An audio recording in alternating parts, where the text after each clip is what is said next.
Buenas noches, mi nombre es Diego Perea Luna, estudiante de Ingeniería de Telecomunicaciones de la UNAD.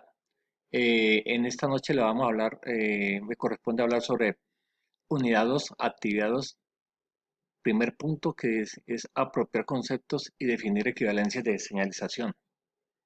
Vamos a repasar un poco lo que es la telefonía IP, conmutación de paquetes, generalidades de X.25, frame relay, ATM, los protocolos SIP, SIGTRAN y MPLS.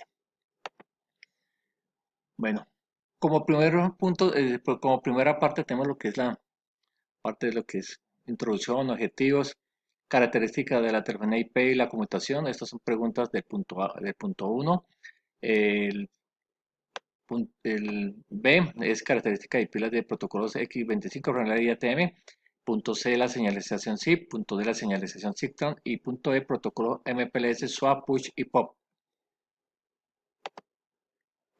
Introducción. La presente finalidad es desarrollar los fundamentos teóricos de arquitectura y protocolos de la tecnología de conmutación que más se utilizan en el ámbito práctico. Dentro de esta fundamentación es menester entender los parámetros básicos de configuración teniendo en cuenta los escenarios donde se utiliza la conmutación por circuitos, por paquetes u ópticas. Objetivo.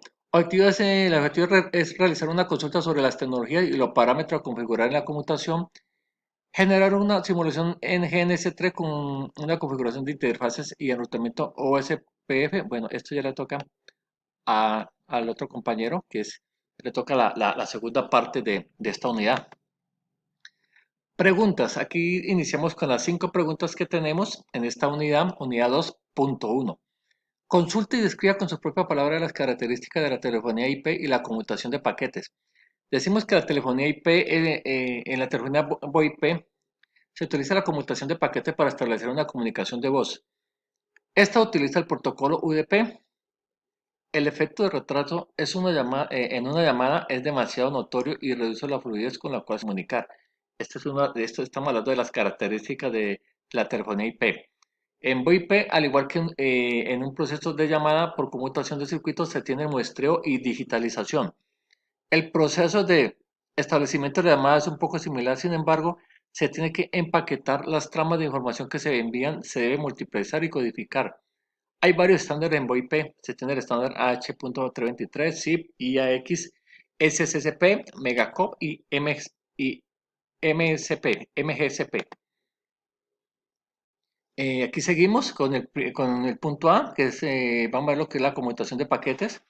En la conmutación de paquetes se transmite información de forma fragmentada en paquetes o tramas. Cada uno posee un mismo formato común. Generalmente cada uno de estos procesos consta de un campo de cabecera. Aquí está el campo de cabecera, donde se incorpora la información acerca de dónde va dirigido el paquete y cómo ha de ser recompuesto el mensaje. Y un campo de datos, que es esta segunda parte que está aquí, donde se incorpora la información a transmitir en sí. Del punto 1 vamos a ver lo que es el B. El B sí es consulta y describa con sus propias palabras la característica y pila de protocolos de X25, Frame Relay, ATM, adicionalmente diagrama y explique su arquitectura. X25 es una recomendación para empaquetamiento de datos desarrollada por la I2-T. Se utiliza en diferentes capas de modelo OSI, siendo ella la capa de red, la de enlace y la física. Utiliza el protocolo enlace LAPB, que está basado en el protocolo SDLC. La característica principal de la norma X25 es que negocia las características de comunicación, eh, el direccionamiento y la recuperación de errores que se establece cuando se crea un nodo de comunicación. El X.25 es un servicio orientado a conexión. En esta se definen dos entes básicos que se comunican a ellos. Se les denomina DTE, equipo terminal de datos, y DCE, equipo terminal de circuito de datos. Al tener solamente dos entidades, no se considera conexión de naturaleza multipunto, solo servicio punto a punto. Aquí tenemos la cabecera, el trama, el nivel de enlace y el trailer.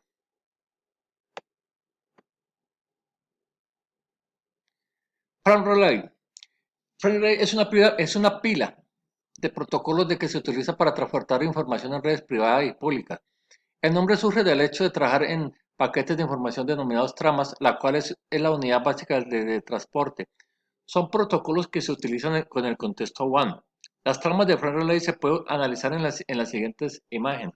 Aquí tenemos la trama de Frame Relay, aquí tenemos el uso de datos, el campo de uso de datos, está IPX, HDL, HDLC, perdón, SDLC, X25, etcétera. Aquí tenemos DELSI, ATM. ATM es un modo de transferencia asincrónica. El ATM es un conjunto de estándares de la I2 para arreglos en celdas. Los servicios de voz, datos o videos son contenidos en pequeñas celdas de información que tienen la característica de ser de tamaño variable. Las redes que se acogen a los estándares ATM son redes que están orientadas a las conexiones, lo que caracteriza a los protocolos ATM en su flexibilidad para soportar diferentes tecnologías como lo puede ser inalámbrica, DSL, IP, Ethernet, Ethernet, SDH. La multiplexación escogida por ATM es TDM, o sea, multiplicación por división de tiempo, que se suele utilizar en la comunicación por circuitos. Las celdas consisten en máximo 53 bytes, donde se tiene que cumplir 5 primeros son el encabezado y los otros 48 se utilizan para el envío de la información. Cuando se presta un servicio de video o de voz, se utilizan tramos cortos para evitar el retardo de la información. Y aquí tenemos la arquitectura ATM. Está, pues, aquí tenemos el ATM Switch, el Switch ATM. Tenemos el router, LAN Switch, Workstation, puesto de trabajo y ATM Endpoints. Tenemos el CCDU, CCDU y DSU. C. Consulte y describa con sus propias palabras la señalización SIP. Explica el intercambio de mensajes de señalización para establecer una llamada. Bueno, aquí podemos decir que eso es un protocolo de inicio de sesión que fue desarrollado por la IETF. Sus protocolos semejantes son el H.323, IAX, SSCP, Megaco y MGCP.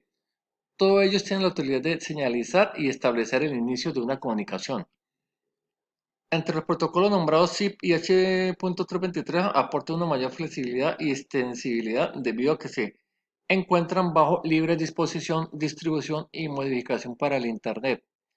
El SIP soporta aplicaciones de carácter no telefónico como lo es la mensajería instantánea y videoconferencias. Utiliza cabeceras de gran longitud codificadas en texto plano, los cuales pueden estar establecidos por protocolos como HTTP o SMT. El propósito de SIP es coordinar y facilitar la monitorización de sesiones multimedia en la red. El modelo que adopta SIP es de cliente-servidor, el cual es de carácter transaccional. Bueno, aquí tenemos una arquitectura SIP. Y siguiendo, pues, SIP, en el proceso se puede utilizar otros comandos así como option, cancel, register, info, prac, subscript y notify.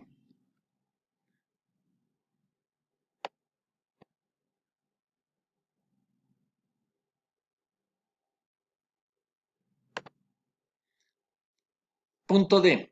Consulte y escriba con su propia palabra la señalización SIGTRAN. Explica el intercambio de mensajes de señalización para establecer una llamada. En el escenario donde se utiliza SIGTRAN no existen terminales VoIP nativos, sino que se basa en el empleo de pasarelas VoIP conectadas entre sí a través de una red dorsal IP y centrales telefónicas.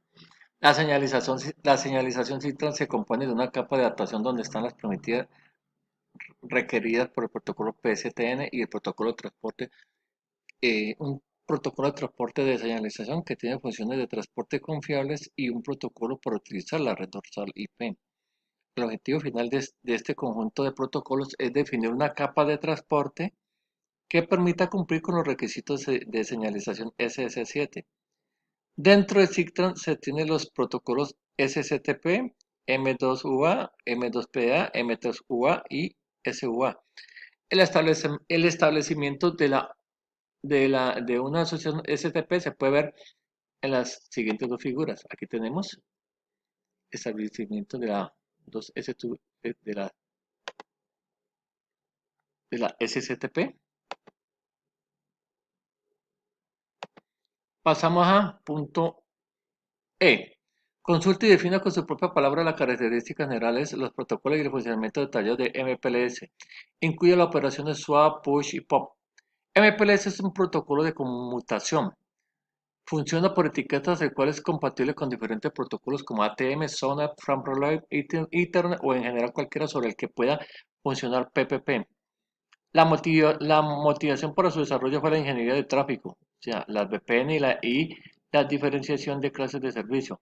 MPLS usa las etiquetas de ATM o FRAM Relay o añade headers para protocolo en la capa de enlace y la red.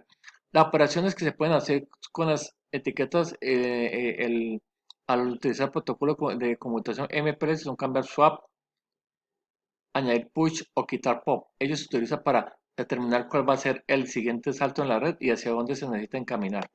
Bueno, aquí tenemos lo que es protocolo swap, push y pop. Bueno, fue todo por esta noche. Muchas gracias, muy amable por la atención. Hasta luego.